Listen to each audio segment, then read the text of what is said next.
घर की बेटी दाल बराबर। आन्या डांस करने में उस्ताद। एक स्टेप जो वो देख लेती तो हूबहू उसे उतार देती।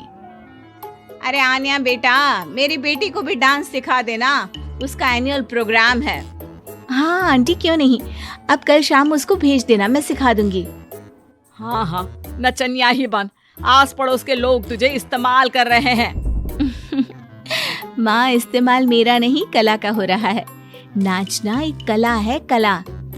आन्या हर बात में अच्छी थी, फिर चाहे वो अच्छा व्यवहार हो या फिर लोगों की मदद करना, वो हमेशा खुद के शौक को पूरा करने के लिए व्यस्त रहती।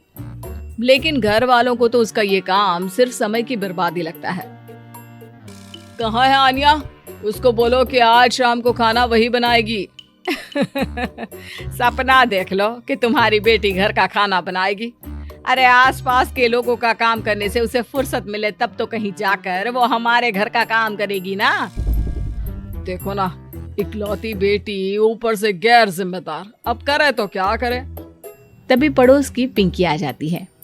अंकल आंटी, आन्या दीदी कहाँ है? वो क्या है ना, मेरा क्लास वर्क है, वो मुझे समझ में नहीं आ रहा, तो मम्मी ने कहा कि आन्या दीदी से पूछ लो।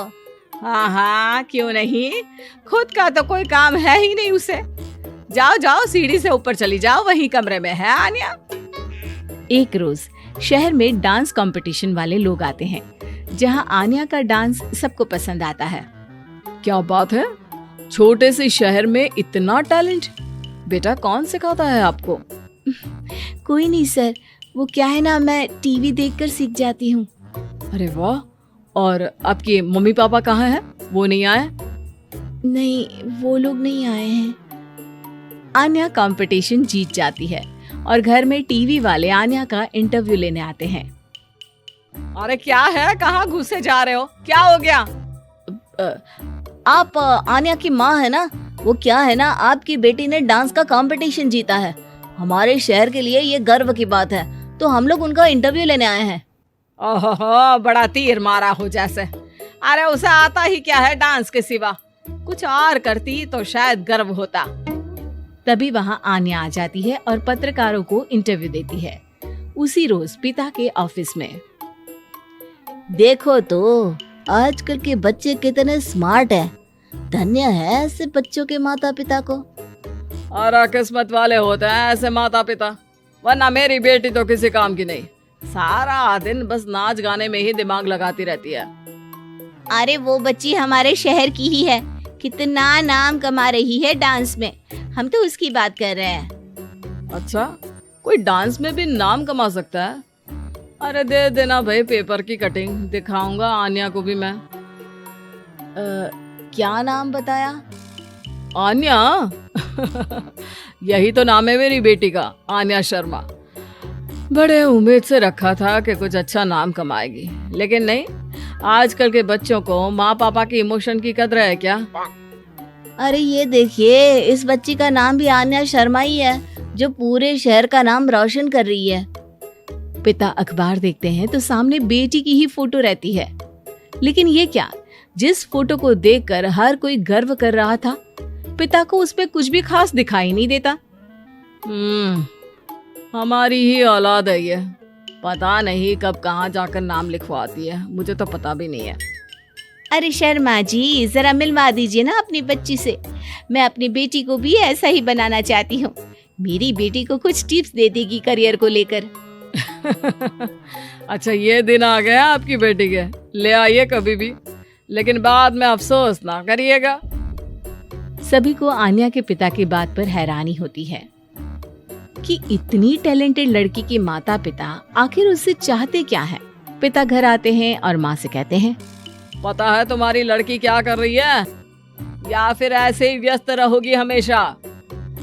अरे पता है मुझे, पर आपको कैसे पता चला? अरे कुछ पत्रकार आए थे, पता नहीं कहाँ कौन सा कंपटीशन जीत कर आई है। नजर रखा करो उस पर। तभी वहाँ पड़ोसन आ जाती है, जो पति पत्नी दोनों ही डॉक्टर होते हैं। नमस्ते भाभी, बधाई हो आपको आन्या की कामयाबी की। भाई भगवान बेटी दे तो ऐसी। कहाँ है वो? सच में आपको ऐसा लगता है कि भगवान ऐसी बेटी दे? तो ले जाइए ना अपने साथ, रखिए 2-4 दिन, खुद ही पता चल जाएगा। और नहीं तो क्या, सारा दिन करती क्या है, कहाँ रहती है, हमें तो कुछ पता नहीं होता। ना बताती है ना पूछती है। खैर देखिए, वो वक्त अब गया जब माता पिता बनकर बच्चों की परवरिश की जाती थी। अब तो बच्चों को साथ बिठाकर बात करना जरूरी है। वो क्या कहते हैं, बच्चे के दोस्त बने। तो क्या आप दोनों अपनी बेटी के दोस्त हैं? हाँ, बस अब यही बाकी रह गया था। खैर बताइए, क्या काम है आपको? वो क्या है ना, मैं और मेरे पति दोनों को ही इमरजेंसी कॉल आ गई है अस्पताल से। मेरी बेटी आन्या की अच्छी दोस्त है, तो मैं क्या उसे आन्या के पास छोड़ दूं अगर वो फ्री है तो? माँ कुछ बोलती उतने में ही आन्या आ जाती है। वाह आंटी, क्यों नहीं, मैं फ्री ही हूँ। आप निश्चिंत रहिए, मैं उसका पूरा ख्याल रखूंगी। थैंक्स बेटा। वो अपनी बेटी उनके घर छोड़ जाती है, जो आन्या की उम्र की ही होती है। ये क्या मजाक है आन्या? हम लोगों को सोना भी होता है और हर घर का अपना कायदा होता है। मुझे बिल्कुल पसंद नहीं है कि तुम किसी को भी घर में घुसा लो। धीरे बोलिए पापा, कैसी बात कर रहे हैं? अंकल आंटी डॉक्टर है, पता है ना डॉक्टर का फर्ज क्या होता है।